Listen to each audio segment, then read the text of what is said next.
Assalamualaikum warahmatullahi wabarakatuh. Alhamdulillah minasyaitonirrajim. Bismillahirrahmanirrahim. Amma ba'du. Berjumpa kembali dengan channel Bidadari dari Surga. Kita ngaji lagi ya. Mudah-mudahan yang menyimak dan menyampaikan mudah-mudahan jadi amal jariah yang jauh di sana dan dekat di sini semuanya mudah-mudahan dalam lindungan Allah Subhanahu wa taala. Amin ya rabbal alamin. A'udzubillahi minasyaitonirrajim. Bismillahirrahmanirrahim. Pada kesempatan ini babnya adalah mubtilatus sholah, utawi pira-pira perkara kang membatalkan sholat. Jadi hal-hal yang membatalkan sholat. Jadi usahakan kita ketika kita melaksanakan sholat jangan sampai sholat kita itu batal. Jangan sampai apa yang kita lakukan dalam melakukan sholat itu batal. Karena kalau kita melakukan sholat terus kita batal, maka sholat kita akan sia-sia. Sholat kita akan tidak ternilai, sia-sia. Makanya kita harus siapkan, harus kita ketahui, harus kita hati-hati supaya hal-hal yang dapat membatalkan sholat itu bisa tidak terjadi begitu. Apa saja? Mari kita simak, mari kita ngaji bersama. Mudah-mudahan manfaat, mudah-mudahan barokah ya. A'udzubillahi minasyaitonirrajim. Bismillahirrahmanirrahim. Mubtilatus shalah, utawi iku pira-pira perkara kang membatalkan salat. Wa makruha lan pira-pira perkara kang makruhaken tuha salat. Jadi ada hal-hal yang membatalkan salat dan ada hal-hal yang bisa menyebabkan makruhnya dalam salat. Mubtilatus shalah, pira-pira perkara kang membatalkan salat, betul salat batalkan apa bil hadas sebab hadas. Wa biwuqu'in najis sebab tumiponi najis. Hal-hal yang membatalkan sholat sebab hadas ya.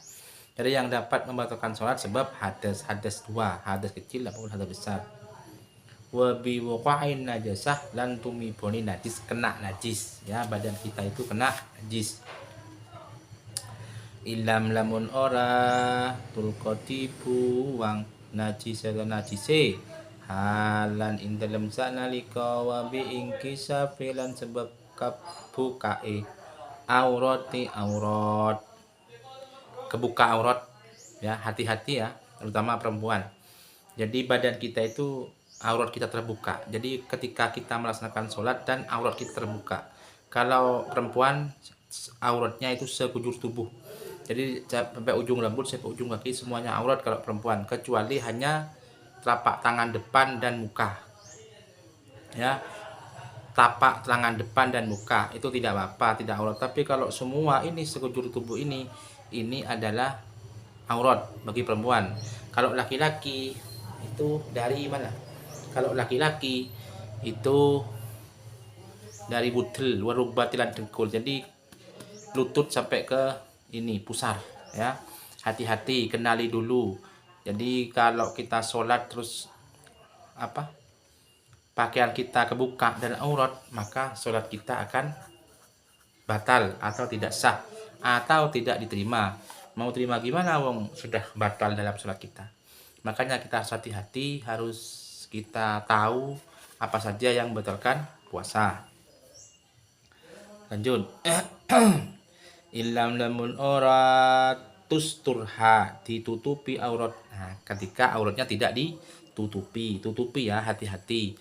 Punya sarung, sarungnya bolong ya, punya mukerna, mukernanya bolong, hati-hati pokok ya. Kadang ketika kita biasanya beli mukerna hanya 50.000 dak kuat, tapi ketika beli data biasanya 100.000 masih diperjuangkan. Jadi hati-hati, jangan sampai kita tertukar hal-hal yang kesenangan belaka. Jadi juga saya sering menemukan mukerna ya, mukerna untuk perempuan itu yang lusuh, kumuh ya, jelek, kotor, bau ya, begitu. Sedangkan baju yang kita punya, apalagi ketika jalan-jalan pasti bagus. Cuma 50.000 ya, online itu 150.000 sudah bagus banget itu mukerna itu. Ini bagi perempuan ya, bisa diperhatikan ya, bisa disimak ya, karena penting ini. Terus halal in dalam sakne likoni wabil kalami lan sebab omongan. al-amdi kang disengaja. Ya. Juga selain membuka aurat, hal-hal yang dapat membatalkan puasa yaitu omongan, ngomong, berbicara tanpa kang disengaja. Jadi ngomong yang disengaja itu jangan ya, tidak boleh. Tidak boleh, jangan sampai ketika sholat itu melakukan pembicaraan-pembicaraan. Tidak ada istilah penting dan tidak penting. Semuanya itu harus dijauhi untuk melakukan guneman, ngomong-ngomong.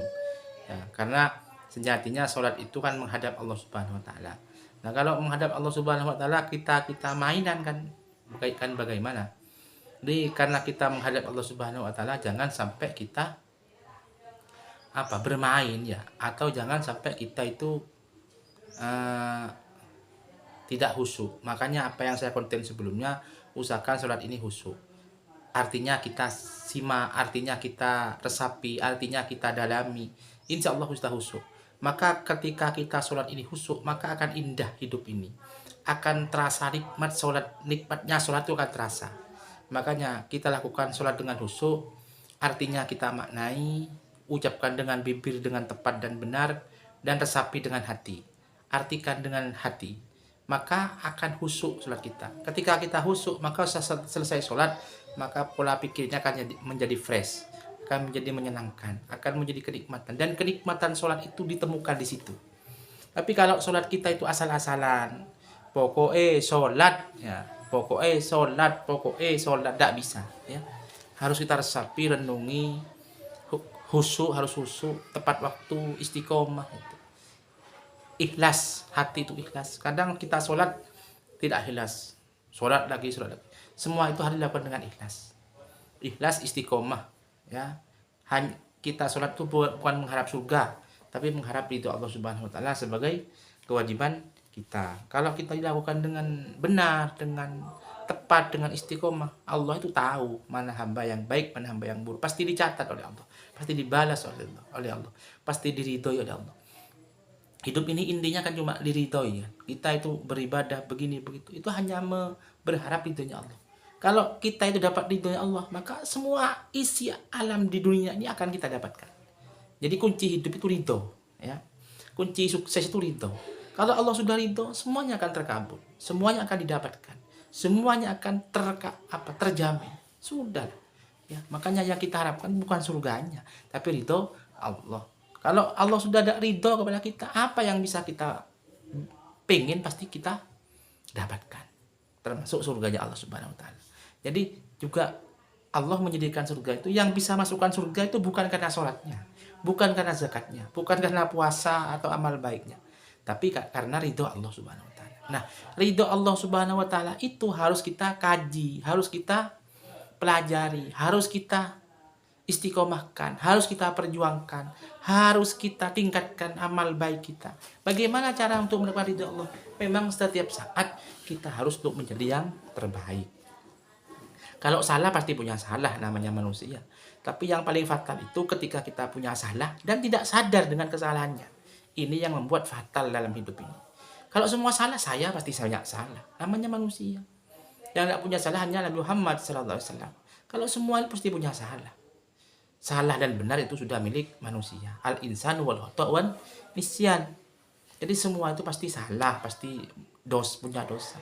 Tapi yang paling baik adalah bukan orang yang sedikit dosanya, bukan. Orang yang paling baik adalah orang yang setiap saatnya berusaha untuk menjadi yang terbaik. Mari semuanya kita lakukan untuk beramal soleh. Sholatnya kita rajin, berdoa kita istiqomah, zikirnya kita harus istiqomah, bersujud malam kita jangan terlalu banyak absensinya. Berbuat kepada orang lain, sedekah di malam hari, sedekah subuh, sedekah amal jariyah, sedekah anak yatim, sedekah kepada orang fuqara wal masakin. Selalu bercium dan berjabat tangan dengan bapak dan ibu setiap siang dan sore hari, setiap malam Jumat bersedekah, dan terus membantu dan memenuhi apa yang dibutuhkan. Ya, seperti hadamnya seorang bapak dan ibu. Itu kita lakukan, itu semua kita usahakan, bukan mengharap surga, tapi mengharap ridho Allah Subhanahu Wa Taala. Maka ketika kita dapat ridhonya Allah Subhanahu Wa Taala, hidup ini akan indah, hidup ini akan menyenangkan, mati husnul khotimah. Begitu sahabat. Ya ini kok, ini Jadi hidup ini satu kali, harus kita nikmati, harus kita perjuangkan. Kalau sulit ya biasa, namanya perjuangan ya. Lanjut dah. A'udzubillahi minasyaitonirrajim. Bismillahirrahmanirrahim. Barusan itu sholat kita batal karena kita ngomongan, karena ngomong beda temennya atau ngomong beda. Jadi tidak boleh ya. Wa bimalan parang yufattiru kang batalakan as-shaimi wong kang poso amdan kelawan sengaja. Wabil akalian sebab mangan al kasiru kang akeh nasian karena nali. Wabi selasin dan sebab telu. Nah, juga dalam sholat itu makan. Maksudnya makan di sini kalau kita selesai makan pasti di mulut kita ada sisa-sisa makanan. Itu kalau dikunyah terus dimakan itu batal ya. Bagaimana caranya? Dibuang saja. Jadi kalau ada 1 butir atau 2 butir ambil, buang saja. Maka itu akan menyebabkan sholat kita batal. Hati-hati ya, hati-hati. Nah, mungkin itu ya yang bisa kami sampaikan. Jangan terlalu banyak, biar sedikit tapi manfaat. Mungkin ini hal-hal yang membatalkan sholat. Mungkin akan terus kami kaji tentang sholat. Aku akan tetap perdalam dalam sholat. Karena sholat itu, apalagi nanti bulan puasa ya, kita akan bahas semua bab-bab sholat. Karena dengan sholat ini maka akan menentukan amal-amal yang lain. Dengan sholat maka kita akan menentukan dohiran wabatinan kita untuk menjadi yang baik. Karena sholat ini membuat orang merunduk. Dengan sholat membuat orang hatinya lembut. Dengan sholat membuat akhlak atau keseharian kita itu akan menjadi sejuk. Nah, ketika kita ada hidayah-hidayah sholat kita sudah terbukti kepada kita, maka kita akan lebih mengarah kepada orang-orang yang soleh. Dan mudah-mudahan yang menyimak dan menyampaikan, mudah-mudahan jadi amal jariah. Walaupun kelak kita sudah tiada, masih kita bisa berharap ridho dan pahala dari semua penjuru dan semua apa yang bisa kita lakukan dalam kehidupan sehari-hari kita. Amin ya, terima kasih.